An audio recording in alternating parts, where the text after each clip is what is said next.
তিস্তা নিয়ে ভারতকে ভূ রাজনীতি থেকে সরে আসার আহ্বান জানিয়েছেন ওয়ার্কার্স পার্টির সভাপতি রাশেদ খান মেনন। সকালে ঢাকা রিপোর্টার্স ইউনিটিতে নদীর পানি বন্টন বিষয়ক আলোচনা সভায় এ আহ্বান জানান তিনি। এ সময় তিস্তা পানি বন্টন বিষয়ক কমিটি গঠন করার দাবি জানান রাশেদ খান মেনন। অন্য বক্তারা বলেন, দেশীয় ব্যবস্থাপনায় তিস্তা সুরক্ষার কাজ ঝুলিয়ে রাখলে পরিস্থিতি বেসামাল হয়ে উঠবে, মহাবিপদ আসবে তিস্তাপাড়ের বিস্তীর্ণ জনপদে। এছাড়াও ন্যায্য হিস্যার ভিত্তিতে তিস্তার পানি বন্টনের কোনো বিকল্প নেই বলেও মনে করেন তারা। তিস্তার চুক্তি অধরা রয়ে গেল বছরের পর বছর ধরে।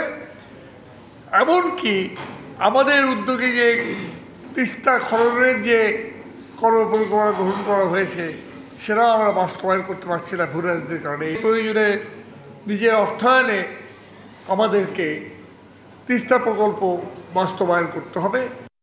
নগদে 500 টাকা বা তার বেশি পেমেন্টে পেতে পারেন ঢাকায় জমিসহ 20 কোটি টাকার পুরস্কার।